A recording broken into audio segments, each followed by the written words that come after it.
ethanol or some other oil may be the ultimate biofuel, such as what UC Berkeley is working on with BP as we speak. And seventh, and this is why State was so interested in this, agrarian societies around the world could benefit from our technology of making ethanol and improve their economies. There are scores of economies in the third world that are agrarian in nature and spend a significant double-digit % of their GDP on importing oil. Ethanol would solve many of their economic social problems. Now, by the way, in case you don't know what ethanol is, there's another name for it, hooch. It's wood alcohol, okay?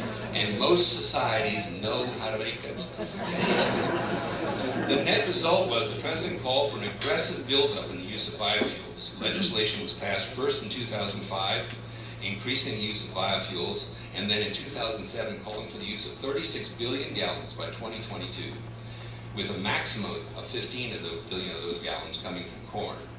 With current and projected rates of fuel usage, that moves biofuels from a 2% player to about a 20% player in the gasoline picture.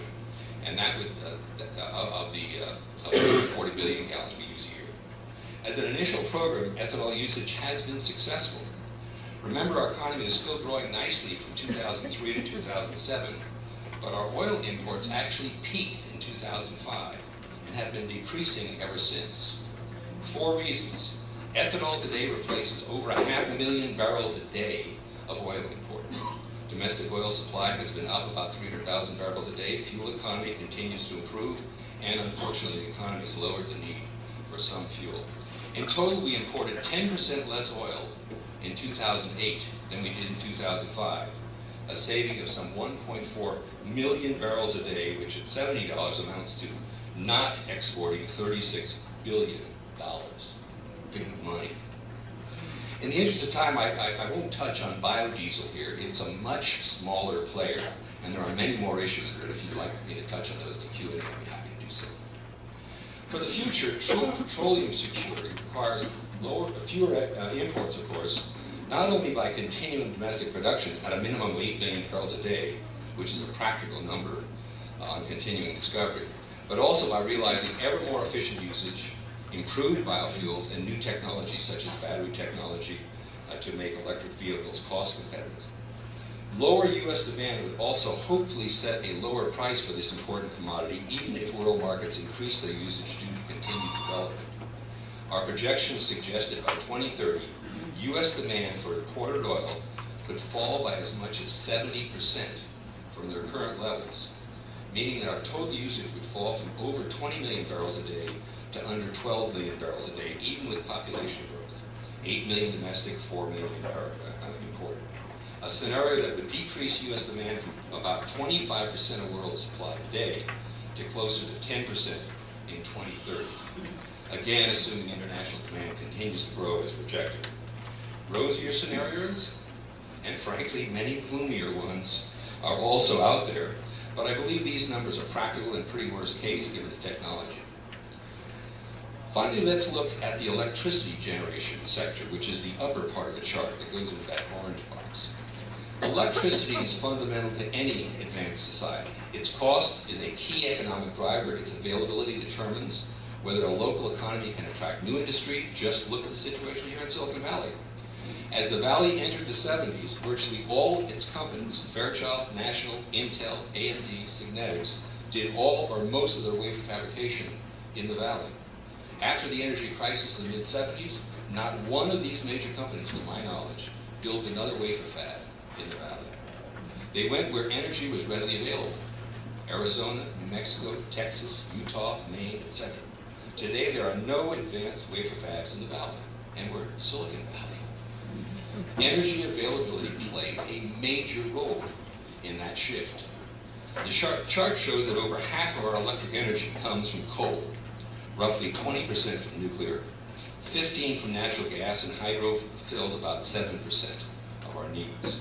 Oil is only a 3% bit player, while geothermal, solar, and wind are very minor participants, less than 1%. This chart is based on quads, or quadrillions of BTUs of energy inputted and delivered. There's a very important point here. Frequently you see reports of new capacity coming online which report megawatt capability of a plant. This can be very misleading. Based on 2007 data, if one looks at the megawatt hours of electricity actually delivered against theoretical maximums, megawatt hours, that could be delivered in a plant operated 24/7 for 365 days, you'll see that nuclear plants generate over 90% of their maximum potential today. Coal-fired plants deliver almost 75% of their potential. However, as we all know, the sun doesn't shine 24/7, and the wind doesn't blow 24/7. 2007 data showed that solar plants delivered only 13.7% of their rated capacity of megawatts, and wind delivered about 24% of its potential. Now, don't get me wrong. I frankly am personally invested in solar. I like the technology for a good number of reasons, but I don't think the American people are getting a straight reporting on what the wholesale conversion to wind and solar will cost. But more on that in a few minutes. Most energy generation costs are driven by initial plant costs, and that's why increased regulation and mandates also are so very, very costly. Fuel and operating expenditures are generally a small fraction of the total cost. In any case, looking at the cost of today's energy, nuclear is clearly the leader for what's installed, because the operating costs are very, very low. Coal is second, hydro is considered third, with the new technologies trailing. Of the renewables, the cost of wind energy is closing in on that of new coal plants, but solar is still considerably more expensive. Estimates vary, but when we are doing our report, it was expected the U.S. would need to increase its electricity availability by 50% between 2005 and 2030. Recently, new capacity needs by 2030 have been forecast at about 25% growth for the U.S., but still 45% for the world at large.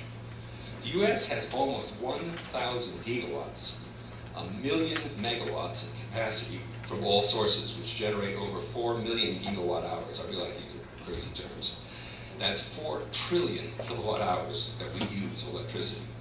To grow that capacity by even 20% would mean adding 250 gigawatts, generating 1 million gigawatt hours, assuming that all existing sources of electricity stayed in place. We'll get to that in a few moments. Maintaining most of the install base is not a bad assumption from a generation viewpoint, unless new requirements on emissions call for the shuttering of much of our current capacity, which is definitely in the cards. We will talk about cap and trade. So how do you get 1 million gigawatt hours of new capacity by 2030? Looking at renewables, if solar were the total solution, the 612 gigawatt hours provided by solar in 2007 would have to grow by a factor of 1,600 times. That seems implausible to me, okay? Great technology, like I said, but it seems implausible. For wind, the situation is slightly better. Its contribution would have to increase by a factor of 30 times over 2007 levels. A real stretch. However, from a practical point of view, moving to renewables exclusively for all added power needs is betting the farm on a new grid system, new storage capability, and investor interest for that level of investment.